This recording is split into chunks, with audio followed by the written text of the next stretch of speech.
Hello, Lady Borgia here, and welcome back to my channel. Welcome if you are new. You might think I'm nuts because I'm laughing already, but have you been in an explosion before? Yeah, weird question, right? So, it's been highly requested to hear about the time your lady here was turned into a massive, flaming, Die Hard-esque Bruce Willis ball of fire and was hurtling through the air. I kid you not, that is not an exaggeration.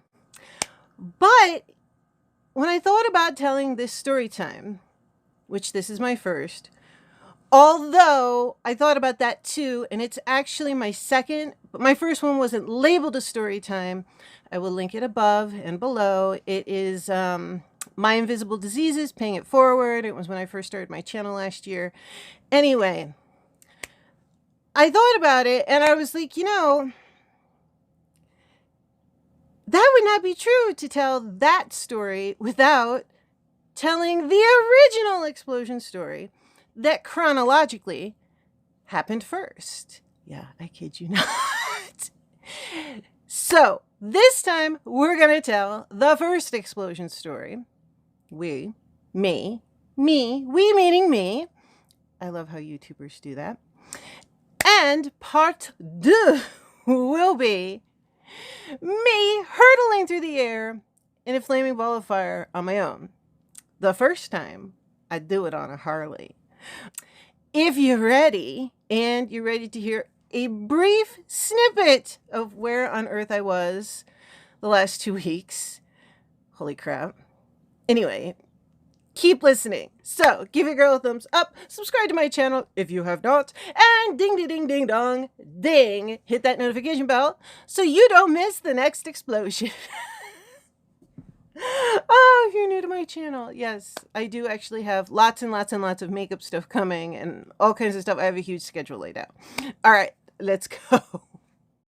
Okay, first and foremost, yes, I am completely blonde again. I took out the blue and I am going to, I know you guys have been requesting how to do it and how I custom do my hair, and I promise I will film it. I just let it grow out so long. It takes extra long when you let your hair grow out, 2.5 inches, so it's a real pain in the butt.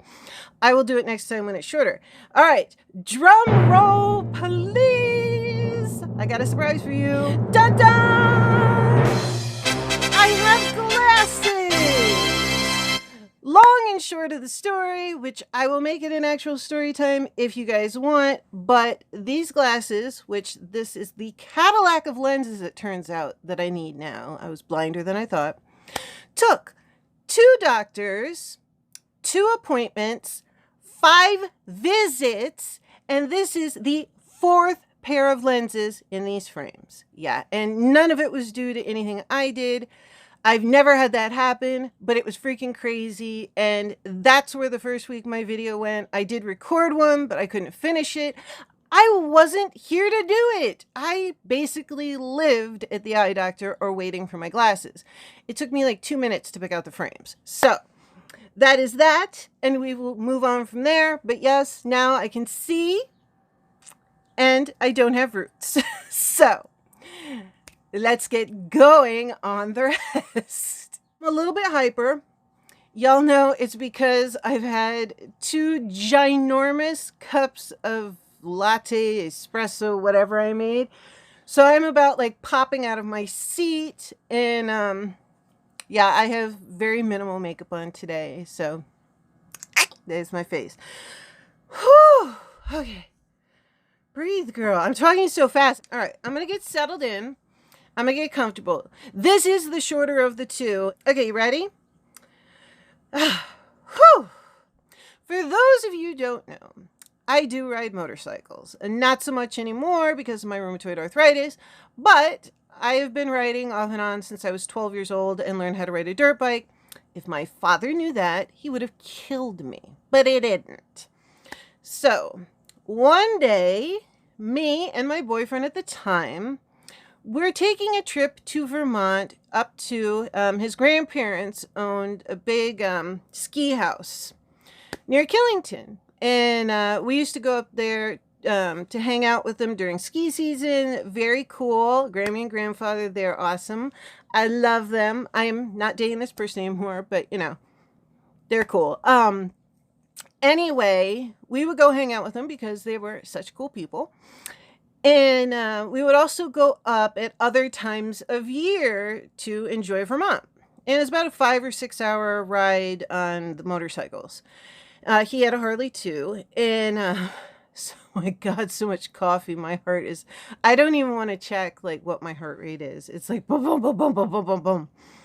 Okay, I know I'm playing with my hair. I'm like, Okay, stop. So we get packed up and we take off. And this was in October, which, mind you, in the New Jersey, New York area, it's not usually that cold, but it can be a lot colder in Vermont in October. Beautiful foliage, wonderful roads to ride motorcycles on. Route 4 is stunning. Anyway, through, Woodstock, all that kind of stuff, everything like that. We get packed up, we get on the motorcycles, we're all excited for these fall foliage rides and everything else like that, and hanging out with his Grammy and grandfather, and off we go. Well, we took off a little bit late, and we're riding up, and we're going upwards, farther north and farther north and farther north. And finally, we hit the Northway, which is the last part of the highway before you get off in Fort Anne. And then the rest of it is country roads all the way to Killington. That's like the last, I'd say, hour, 45 minutes of the trip, depending on how fast you can go. At night, it's a lot slower on a motorcycle. So it got really dark.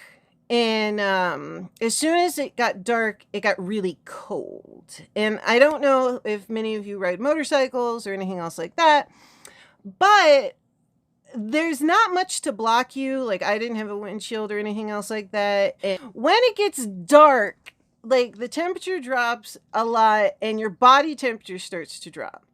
So just to explain to you, like, how a motorcycle is set up is your clutch is right here on your left hand. Your front brake, which is 70% of your stopping power, is your right hand. Your right foot has your rear brake, which is only 30% of your stopping power. And your left foot is, this is standard setup. There's all different kinds of setups, but this is a standard setup. One down as first gear. In between first and second is neutral, and then second, third, fourth, fifth is up. So 1 down, 4 up. So we're riding down the highway. My leg starts to shake on the peg, the leg that I shift with, because I'm so friggin' cold. And it's getting colder and colder and darker and colder. And I'm like cursing us in my head because I'm like, oh my God, why did we leave late? So next thing I know, and I had leather gloves on. In fact, you've seen them in one of my characters. If you go back on my Instagram, I use them as a prop. My hand started to go numb. My hands were going numb. And to be able to stop or downshift or shift at all, you had to pull in the clutch or the bike will stall out. If you hit either brake and just hit them, the bike is going to stall. You got to pull in the clutch. You want to downshift to slow down, you got to pull in the clutch. You want to upshift, you got to pull in the clutch and then release it. You got it? So if you don't know how to ride, there you go.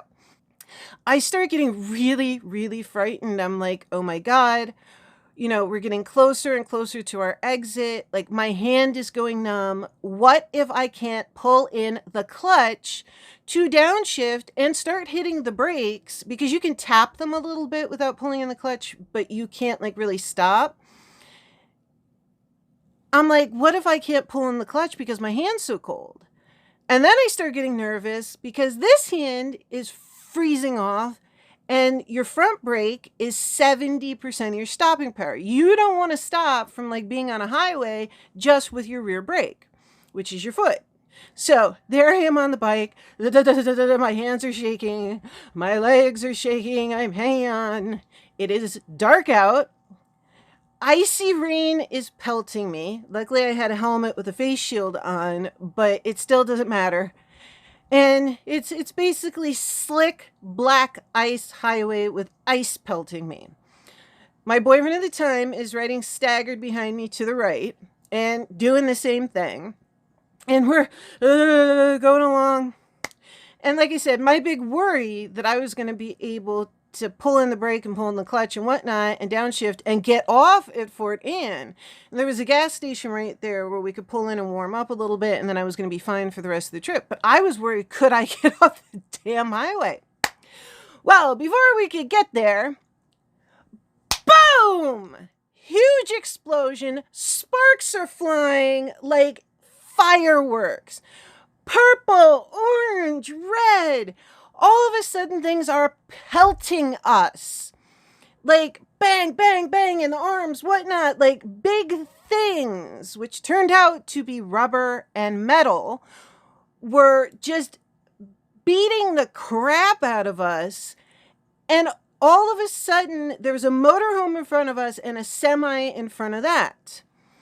Turns out the semi blew 2 tires and they just exploded, which slammed the motorhome into a lockup, and it blew, and we had to lock it up. Now, when you're learning to ride, one of the things, and I actually took a defensive riding course to get a discount on my insurance, and because it actually is a really smart thing to do. Look it up in your state. If you're in New Jersey, ridereducationofnewjersey.com. It's a really good thing to do. And it's not just for beginners. They have an intermediate and an expert course. Like if you've ridden over 5,000 miles, which I have, you can go back and learn even more. My original teacher was a very talented rider, not in that course, very long ago. So very cool. Everything is exploding. There are sparks everywhere. They're hitting us. Rubber is hitting us. Metal is hitting us. All hell is breaking loose. It is raining ice. We are suddenly thrown into the black depths of hell. And I lock it all up. And they teach you to keep your head up. Because if you look down, you're going down. Your body kind of like follows your head. So I held on. Well, thank God. I kept my head up, and my rear tire is fishtailing down the highway, through the sparks, through the explosion, through being pelted, and through the ice. Well, I hear later from my boyfriend at the time, he's doing the same thing. Like, I don't dare try to turn around and look back because my bike would have gone down. That would have been the end of me. I wouldn't be telling this story right now. I wouldn't exist. He was watching it with one eye, but he's got to hold up, and he said his stomach was just in a ball watching his, long-term girlfriend's bike go.